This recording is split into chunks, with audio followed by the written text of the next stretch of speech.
topics and opinions expressed in the following show are solely those of the host and their guests and not those of W4CY Radio, its employees, or affiliates. We make no recommendations or endorsements for radio show programs, services, or products mentioned on air or on our web. No liability, explicit or implied, shall be extended to W4CY Radio or its employees or affiliates. Any questions or comments should be directed to those show hosts. Thank you for choosing W4CY Radio.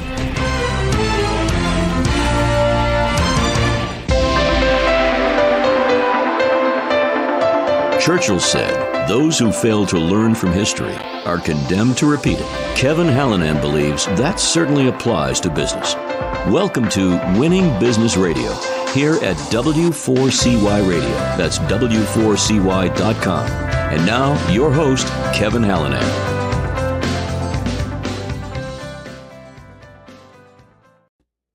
Thanks, everybody, for joining in today. I'm Kevin Hallinan, and welcome back to another episode of Winning Business TV and Winning Business Radio on W4CY.com. Also live streaming on Facebook, Talk4TV.com, and other outlets. So thanks for joining in. The mission of this show, as regular listeners know and viewers, is to offer insights and advice to help people avoid the mistakes of others. You heard it in the intro, right? To learn best practices, the how-tos, the what-tos, the what not tos, and certainly to be challenged and inspired by the successes of others. But, you know, virtually every person that I've ever talked to has had some form of failure in their lives and careers. So listen, I always say, well, we all have to get our knees scraped once in a while. I'm driven to keep those scrapes from needing major surgery. Let's endeavor to learn from history so we don't repeat it. Today, my guest is Ruthie Withers, family law attorney and business owner. Here's her bio. Ruthie Withers is an attorney who's passionate about providing legal services to families of all shapes and sizes. She has over 15 years' experience handling complex domestic relations cases, including divorce, paternity, child support, parenting schedules, contempt actions, modification cases, and relocation. She also mediates domestic relations cases. Attorney Withers graduated magna cum laude from the George Washington University in 2000 with a BA in Spanish language and literature. After graduation, she worked for 2 years as a litigation paralegal for a Washington, D.C. personal injury firm. She graduated with her JD from Northeastern University School of Law in 2005, where she participated in the domestic violence clinic. From 2005 through 2013, Ruthie was employed as a staff attorney at Community Legal Aid, specializing in family law and domestic violence law. From January through June 2010, she worked as a clinical instructor at Harvard Law School, where she supervised 3 law students and co-instructed a family law course as part of the domestic violence and family law clinics at the University Legal Services Center. Recently, she was employed as a partner at Coogan Smith LLP, and that's from 2013 to 2021, where she focused her practice again on domestic relations matters. Starting in 2020, she started working as an adjunct professor in the paralegal studies program at Bristol Community College, teaching family law for paralegals. She served 6 years on the board of directors at New Hope, an Attleboro, Mass-based domestic violence agency. She also volunteers with the Women's Bar Association of Massachusetts as a mentor for newer attorneys handling pro bono family law cases and conducting trainings regarding divorce basics. Attorney Withers is certified in limited assistance representation in the Probate and Family Court Department. She handles cases for full representation in a limited fashion through LAR and on a reduced fee basis for individuals who are financially eligible. Ruthie represented the prevailing party in Morales v. Morales, we'll talk about that, in which the Supreme Judicial Court clarified the standards used in child support modification cases. She also authored a peer-reviewed article on that case. She was named an up-and-coming lawyer at the Massachusetts Lawyers Weekly Excellence in the Law event. She's also been selected as a rising star by Super Lawyers, as a status that is bestowed on less than 2.5% of attorneys under the age of 40, recognized by the National Law Journal, Boston Rising Stars, a list of 40 outstanding lawyers in the Boston area, age 40 or younger, and selected to the top women's attorneys in Massachusetts, as featured in Boston Magazine. She resides in Attleboro, Mass. with her husband of 15 years, Steve. They met in law school. And their 2 boys, Zach, who's 13, and Elliot, who's 11. Her practice is in North Attleboro, Mass. Ruthie, welcome to Winning Business Radio and TV. Having me. It's great to be here. I appreciate you taking the time. I know you were in court today and you're very busy, so I really appreciate it. Yes, I was. Feels like I'm always driving to Fall River. That's my main camp where I go to court. So I appreciate the opportunity to come on today. Sure. We're interested in hearing about, not today necessarily, but just in general. So first, just a little background. Tell us about your husband, Steve. I know he's an attorney as well. Yes, that's right. Steve, we've been married for 15 years. We Hmm. met on the first day of law school, Oh, wow. um, and which was fantastic. And he has been working for my former firm, Hmm. Coogan Smith. He's been working there since he graduated from law school, so since Oh, 2005. wow. He practices completely different areas of law than I do. He is in estate planning and Hmm. he does complex trusts, estate litigation, small business administration. I think I don't like what he does, and he thinks what I do is crazy. So it's an absolute, it's a perfect mix. That's good.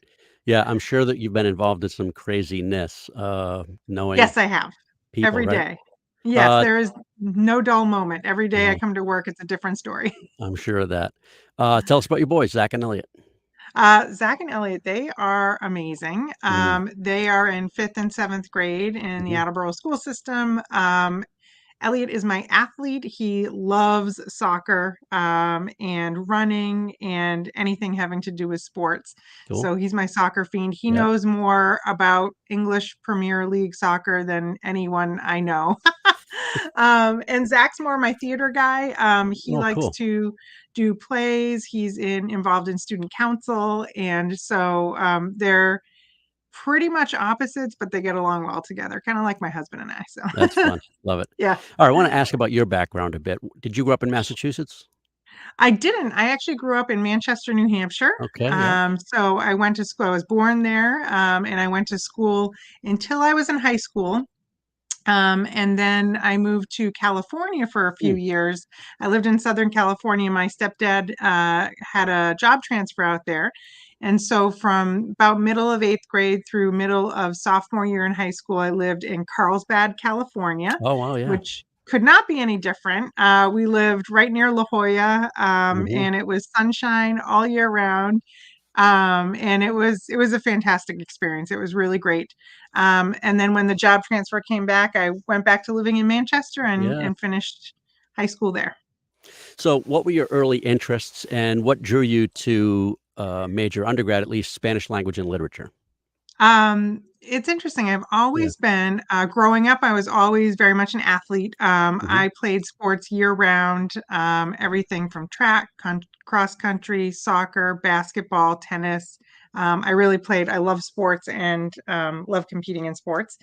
I've always had an interest, especially starting in high school, in languages and in communication.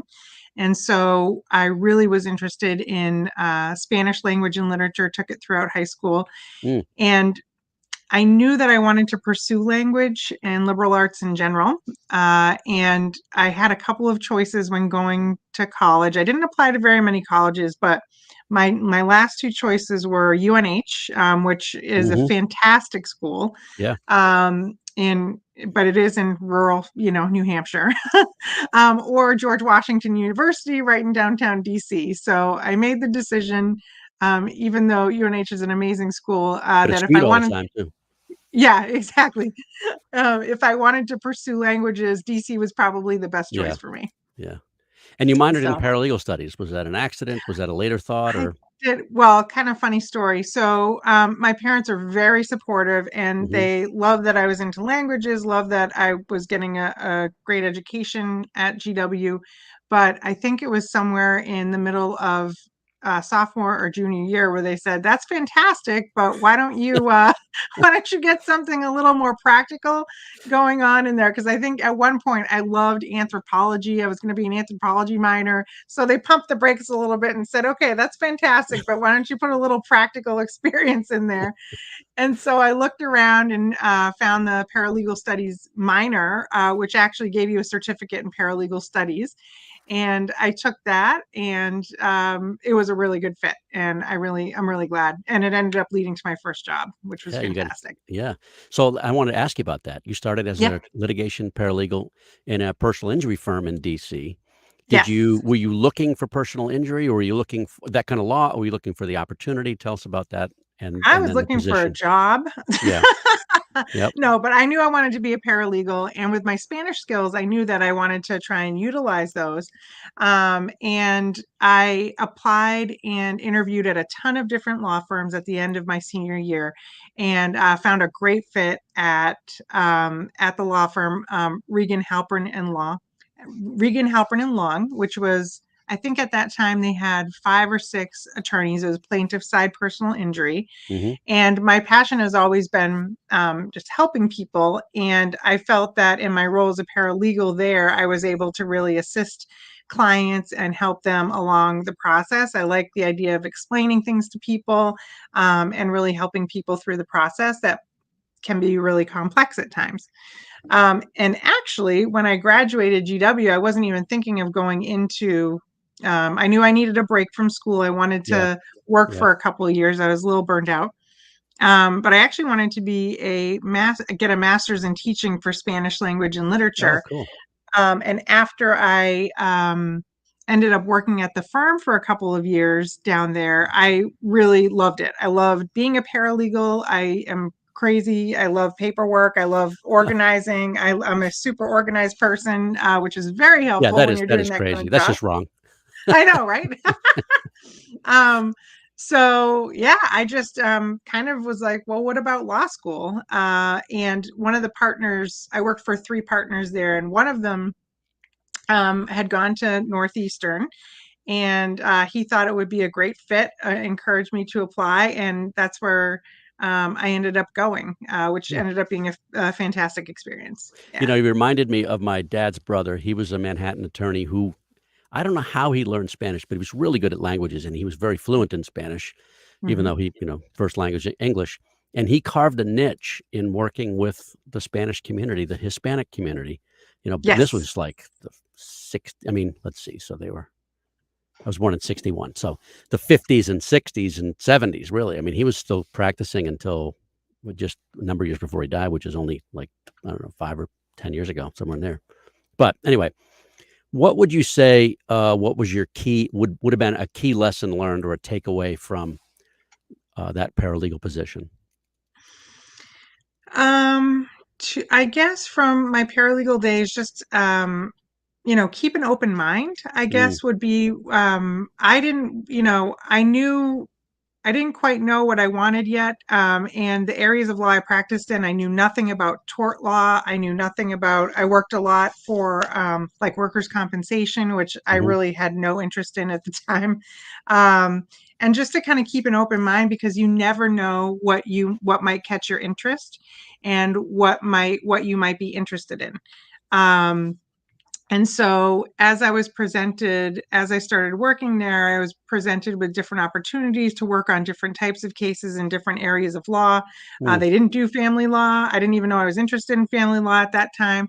But I guess, not only looking at the topic of what you're working on, but also the process, what you do and how you do it, how it affects, the lives of your clients and the people that mm. you're working with. I guess that would be the biggest takeaway, is just keep an open mind and, seek out what you really enjoy. And if you enjoy something, go for it. We have about a minute before the break. Let me ask you this question. I'll change it up a little Sure. just for time here. What would you say? And these are the hardest questions. Everything else is easy. It's the lessons learned. What would you say is your most important lesson learned from law school? Oh, law school, never give Yeah, up. never. Absolutely never That's give good. up. Yeah. I tell you, I had a culture shock when I came to law school. To be quite honest with you, I found going through school fairly easy, even through Hmm. college. Hmm. And I did not do great my first year necessarily, and I was ready to throw in the towel. But I said, I think I can do this, and I just kept on going, even when times were really hard. I learned that there's a lot of other smart people, a lot of other motivated people out there, and it was a wake up call when I got to law school. But I never gave up, and I kept on going. Oh, that's excellent. That's excellent. Good answer. All right, we're going to take our first break right here. We'll be back in just a couple of minutes with Ruthie Withers, founder and principal of Withers Law Group in southeastern Massachusetts. We'll be right back.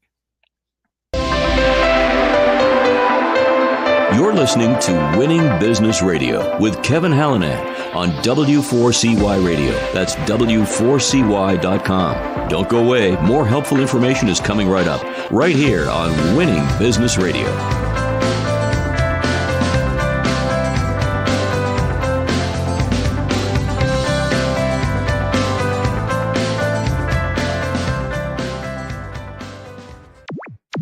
Hey everyone, I'm Jimmy Starr, the king of cool and your host of the Jimmy Starr Show, the entertainment radio show for all you cool and unique people looking to get a behind-the-scenes peek at what's going on in the entertainment industry.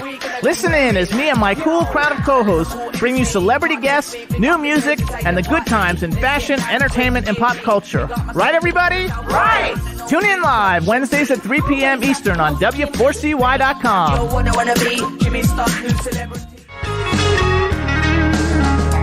Hey, this is Kenny Wayne Shepherd, and you're listening to W4CY Radio.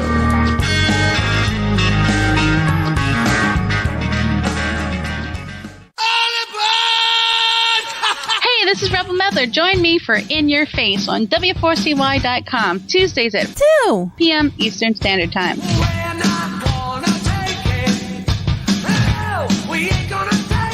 Bestgen Wealth Management is a second-generation, family-owned financial planning and wealth advisory firm.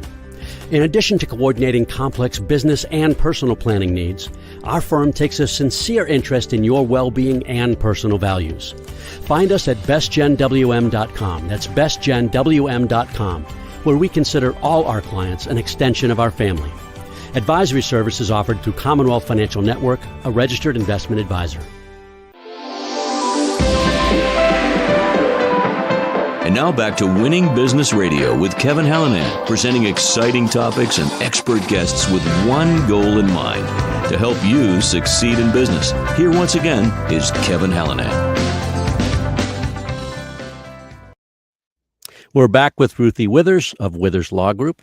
So we talk about law school. I know you're passionate about family law. Yes. How did you, I know you were involved in the domestic violence clinic at NU. Was that intentional? Was it accidental? And did that help you get into family law?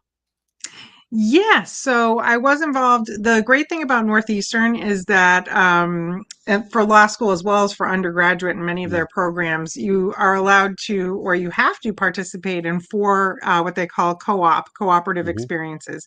And so by the time you graduate in the 3 years in law school, I participated in 4 different co-op internships. And as part of that, once I started getting a couple of co-ops under my belt, I really developed an interest in family law and domestic violence. My first co-op was actually with the Superior Court in Boston. I clerked for a justice there, Justice Botsford, and it was an amazing experience being in the courtroom.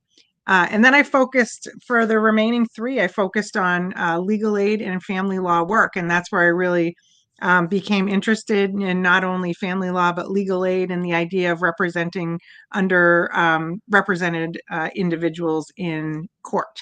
And so through that, I got into the Domestic Violence Institute, which was a clinic at Northeastern, where I represented as a student in court various clients who were going through domestic violence situations, and which dovetailed into one of my co-ops, which was at Harvard Law School. I was a summer attorney there for my 3rd co-op, and again, I went in and represented low-income victims of domestic violence with their family law cases. And so that's really where everything kind of clicked into place, and I really knew that that's where my interest lay.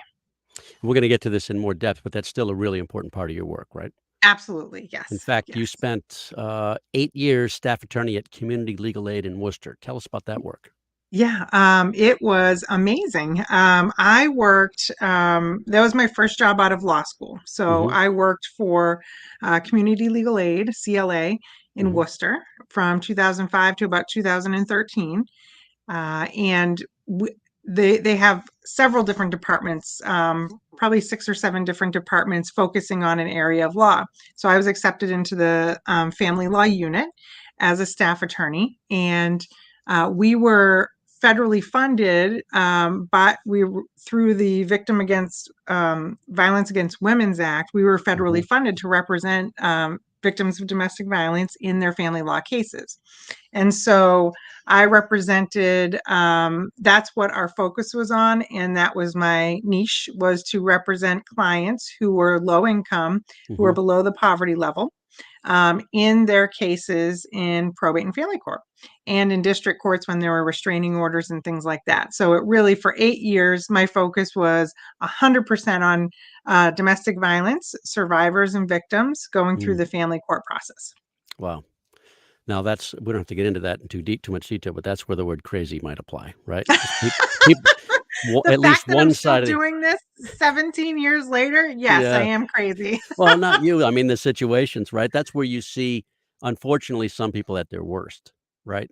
Yes. The abusers at their worst, those that are abused, certainly through no fault of their own, at their worst as well, Right. So in family law in general, what you find is that you are, if you're going through the court process, these are the individuals that are not going to be able to mediate or come to an agreement on their own. So already you're starting from a position of being a contested matter. Yeah. And so when you're dealing with, domestic violence, really at its core is all about power and control.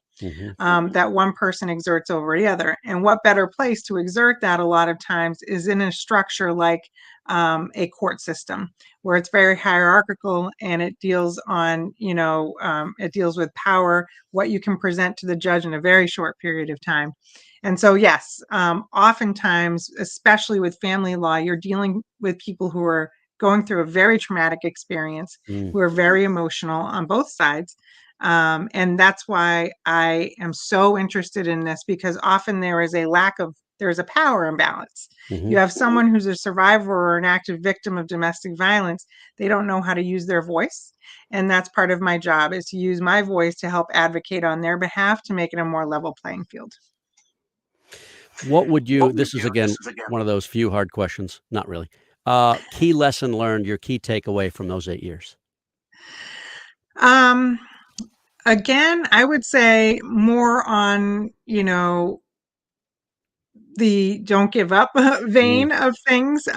It's certainly, when I started that job, it was kind of being thrown into a situation where it was like, okay, here you go. You're going to have a lot of tough situations as a brand new attorney.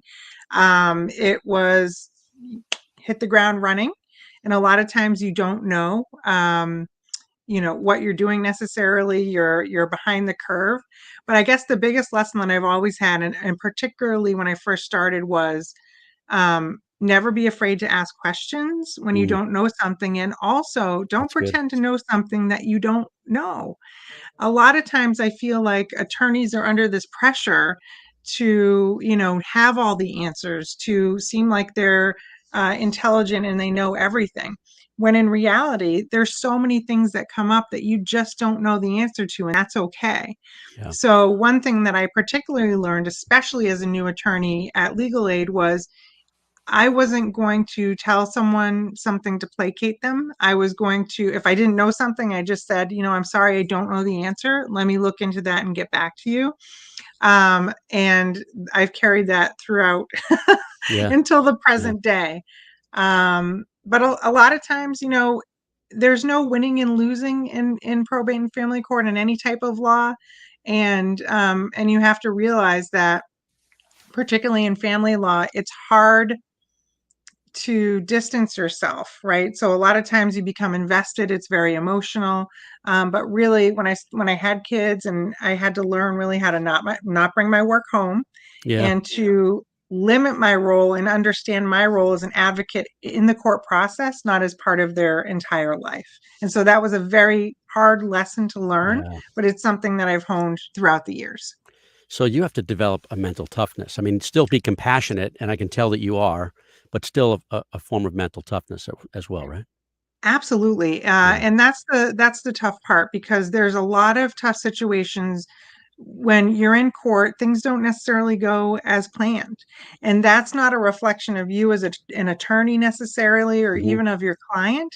But sometimes it can feel like You've either let your client down or you feel like it was an unjust result.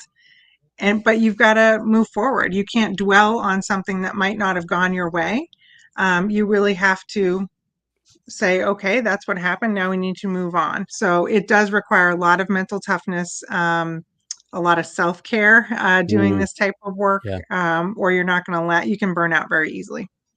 So define for the audience what family law is. It covers a lot of ground. I mean, the family is the cornerstone, but there are a lot of areas. So define those if you could. Yes. So probate and family court has two different parts. It's pretty self-explanatory. There's the family part and the probate part. So when you think of probate, that's estates, will contests, things like that. The family part is what I deal with. And family law, a lot of my cases are divorce cases. So those are married individuals dissolving their marriage, but also unmarried folks. So I have paternity cases and cases involving parents who are not married, and what happens with their children in that situation for custody, parenting time, child support, things like that. A majority of cases that I do have are divorces, but for example, if you're representing someone when the child is maybe 3 or 4 years old, there's going to be a lot that may happen between when that child is 3 and when the child goes to college or beyond. And so a lot of times people will need to utilize the court afterwards for either modifying and changing their order, or if someone's not complying with the court order, I help them bring a case to court and rectify that. Like the matter that you and I will probably be talking about real soon, right? Exactly. Right. Talk about limited assistance representation. What is that, so that people understand that?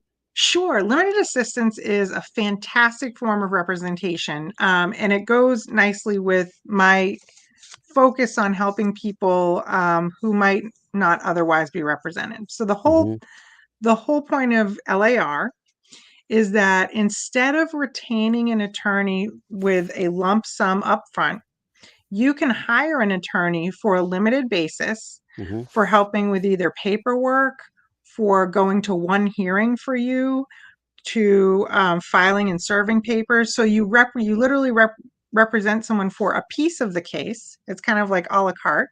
So if someone is very strong with writing and organizing and filing papers, they may not need me for that, but maybe they're really scared to go to court by themselves. So they might hire me for one hearing to just show up on that day and represent them, and then I'm out.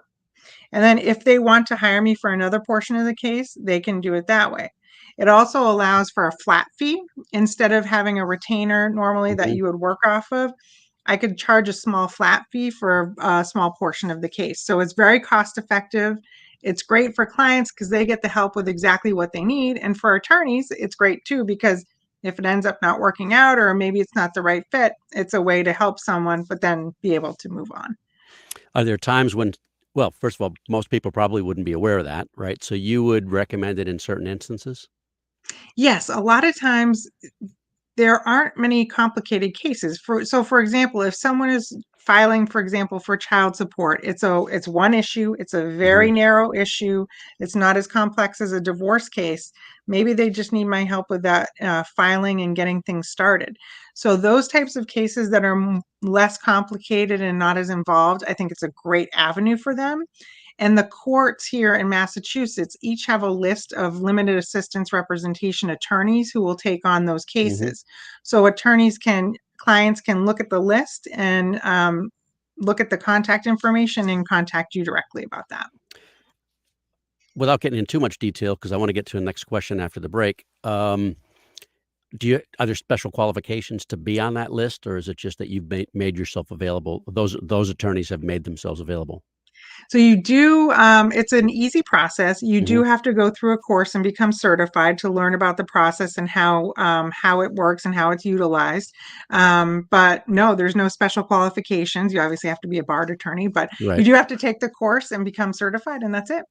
Now, that's Massachusetts specific. Other states may have that, but this is Massachusetts. Correct. Yeah, okay. That's right. Yeah. All right, we're going to take our second break right now. We'll be back again in just a couple of minutes with attorney Ruthie Withers. You're listening to Winning Business Radio with Kevin Hallinan on W4CY Radio. That's W4CY.com. Don't go away. More helpful information is coming right up, right here on Winning Business Radio.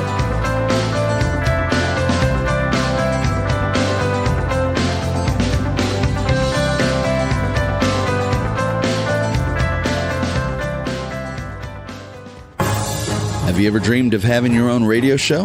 Well, W4CY Radio makes dreams come true. You can be a radio personality on the #1 ranked internet radio station in West Palm Beach, Florida. We can be heard in 105 countries and all U.S. states. Promote your business, earn up to $10,000 per month and more. It's all up to you. Have fun and be heard. Call 561-506-4031. That's 561-506-4031. Start your radio show now.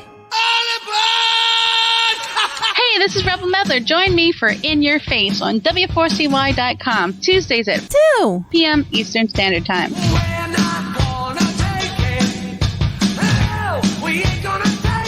Bestgen Wealth Management is a second-generation, family-owned financial planning and wealth advisory firm. In addition to coordinating complex business and personal planning needs, our firm takes a sincere interest in your well-being and personal values. Find us at bestgenwm.com. That's bestgenwm.com, where we consider all our clients an extension of our family. Advisory services offered through Commonwealth Financial Network, a registered investment advisor. Hey, this is Johnny Three Tears from Hollywood Undead, and you're listening to W4CY Radio. I do whatever it takes to make it break through. Anything I'm face to face with, it's true. And now back to Winning Business Radio with Kevin Hallinan, presenting exciting topics and expert guests with one goal in mind, to help you succeed in business. Here once again is Kevin Hallinan.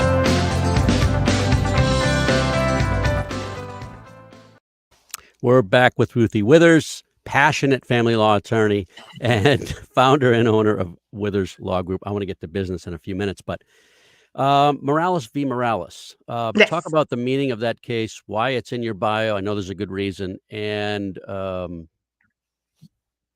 why that's important. Yeah, sure. Sorry. So that was something that was unexpected at the time. I was a very young attorney working at Legal Aid. And the short story is I was representing a woman, the plaintiff, Marlene Morales. I was representing a woman in a very straightforward child support case. She was disabled, unable to work, and her husband had gotten a promotion. He was a corrections officer. He had gotten a promotion to earn more money. And so it was a very straightforward modification case at the trial level at Probate and Family Court. And basically, we went to trial, and I lost at trial. And the reason why I ended up appealing it was the judge at the time applied the wrong standard of law.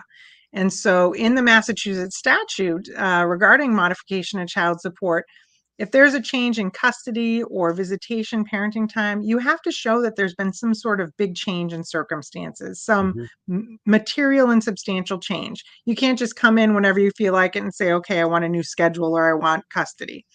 For child support, however, it's written right in the statute that you don't have to show there's been a big change. You just have to show that there would be a difference in the amount of child support that you would receive. Not that there's been some great change. And so, but that's the standard that the judge used. She used that material change in circumstances standard. So I immediately went up to the appeals court, lost at the appeals court, who said, well, I know what the statute says, but, we're going to side with the lower court judge. And what's crazy about it, I ended up appealing. So this is, again, going back to you had the never quit mantra. Never give up. Never quit. Never give up. Be scrappy. If you really believe in something, just go for it. So I had lost twice, and I applied for what's called a special application for to be directly heard by the Supreme Judicial Court, which is the Supreme Court of Massachusetts. The type of application that I did is selected for a direct hearing is selected less than 5% of the time out of all the cases. And so it was really special, and an issue that they thought was important to hear when I got selected. And so I went before the Supreme Judicial Court. I made my case, and the court agreed with me. I won, and they said, yes, it's very clear as day. It's written right in the statute that this is the standard of law for child support modifications. And guess what? A lot of courts have been applying the law wrong for a long time. Wow. And so it clarified the standard of law. And going forward, it's very clear now, and there's case law, my case, that makes it very clear that you don't have to show that there's been some big change. There's limitations to it. It was actually written into the child support guidelines in the case notes for, how to modify child support cases, but it's made people hate it or love it, Yeah, depending on the side you're on, right? Exactly. Yeah, So to be honest, at that point, my client's trial was 3 years in the past at that point. I had to really convince her, listen, I know it might not make a difference to you, but for everyone else and all the lower income people, I feel it's very important because, at that point in her trial, we were only asking, it would have only been about $30 or $40 more per week. Wow. Which might not sound a lot, but for a lower income individual, that could be life changing. That's groceries. That's exactly exactly right. And so, that was my main thrust behind it, was really at that time from the position of a legal aid attorney. What a lot of people don't understand is that victims of domestic violence are those who are lower income. Most of them are working full-time jobs. Okay. They're working minimum wage.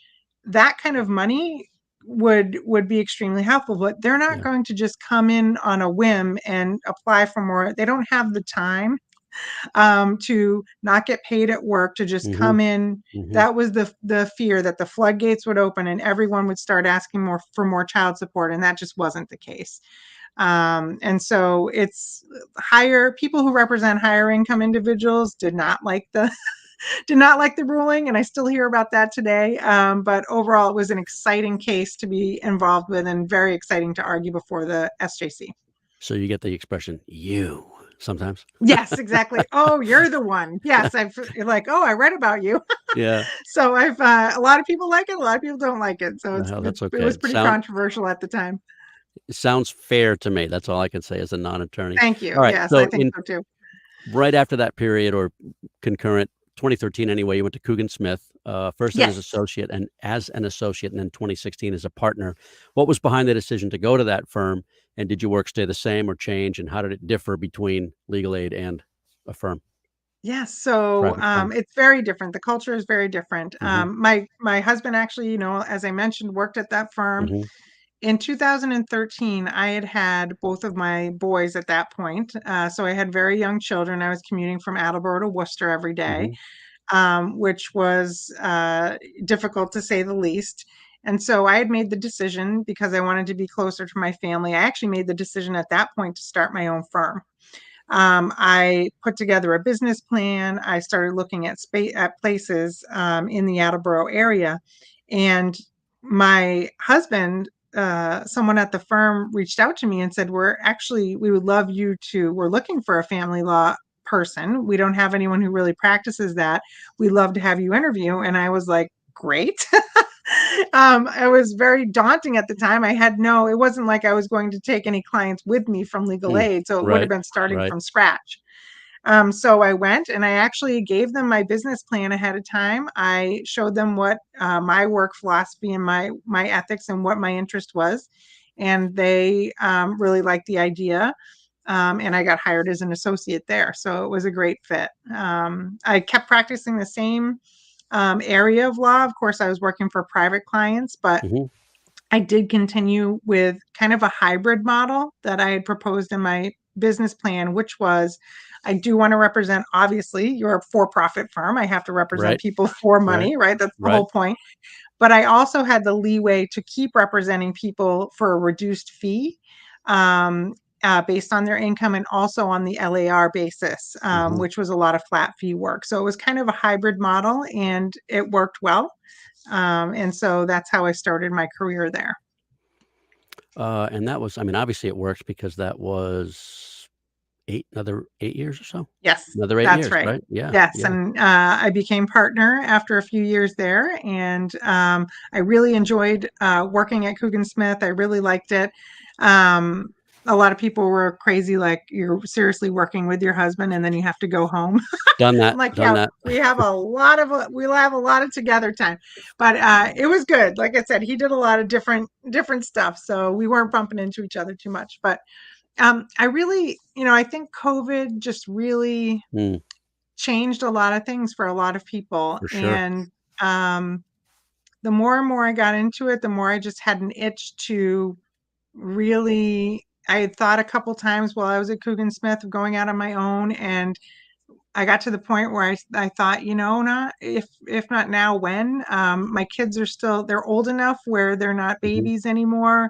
And I just thought it was a good opportunity and the right time for me to jump out on my own.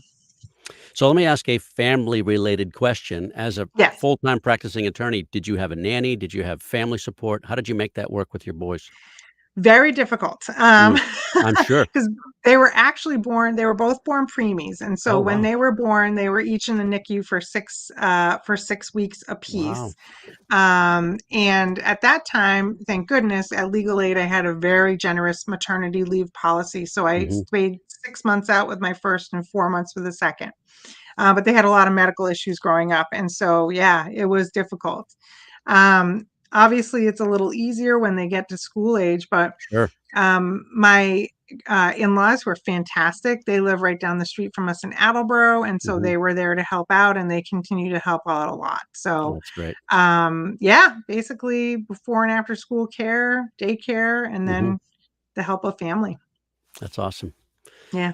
So you started your practice, talk about crazy, mid-pandemic. I just got to toss that out there. Yeah. Right? Let's do something wild, right? Yeah, as if I didn't even need any more drama. Yeah, the timing must have seemed right, but did the crazy. timing give you pause at all, or? No, I just knew I wanted to do it. Yeah, Like I knew I wanted to do it. Like I said, I had thought about it a few times before, and it was just such a crazy time where I was working at home. Court was on Zoom or by the phone, and I just thought, you know what?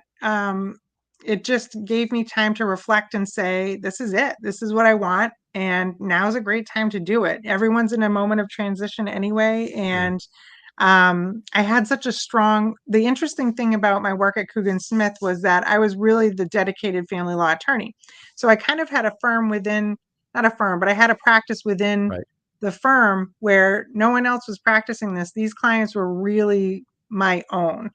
And so I was lucky enough when I did announce that I was going to be opening my own firm, all 40 clients that I had came with me. And so that was amazing to start with a client base of already 40 individuals and being able to take it from there. If I had started, I would have started from zero after I left Legal Aid, but now I had a dedicated client base and I was able to take them all with me. And I knew nothing. I mean, I was a partner at Coogan Smith, obviously, but now I'm by myself. And I have been. I started in June of last year, and so there was a learning curve there in terms of the business side of things. But I really love it. I love learning about the business side of things, and then continuing to do the work that I've always done. So, what was the most difficult part of starting the firm? Not the law piece, but the firm. The business part. Oh my goodness, just learning all of the little, the accounting practices, what software to use, getting an accountant to help me, taxes and just all the little things, the day-to-day decisions that go behind that you never have any clue about, your phone package, internet, like if the internet goes down, oh boy, now I have to deal with that myself. So it's really at the get-go, it was definitely like the accounting piece because I just didn't have any experience with accounting or with, that area. Right. As a lawyer, I don't do math really well. Not, That's why I get into not a law. math, Because, not a math. That's exactly right. yeah. So, but it's been really cool to learn about. It's been interesting to learn about. Now, how much of that do you do yourself, just generally, and how much do you outsource? Oh no, I outsource all of that. I have All of my it, yeah. nice attorney, Yep. Yep. my nice CPA who does the work for me. Mhm. And Bookkeeper. so yes, Yep. absolutely. And I know my strengths and I know my limitations, and that's Mhm. definitely one of them. So I have a team around me that can help me. When I built my website, I didn't know anything about, domains or building a website. So I made sure to get people who knew what they were doing, Yeah. helping me out to get me launched. So at Coogan Smith, there was probably less business or active business development than now. Yeah. Correct. Yes, absolutely. So I was involved at Coogan Smith. I wasn't involved with Attleboro Area Bar Association and certain things. But when I went out on my Yeah. own, I thought, I really have to look into networking, and I have Mhm. to figure out how to connect with people now that I'm not involved in a firm. And that's where provisors came up. Right. I decided to look into provisors as a networking through one of the attorneys, David Volkin, who I know Shout from. out to David Vulcan. Yeah. Shout out to David Volkin. Thank you. And he really introduced me to the idea, and it's been fantastic so Yeah. far.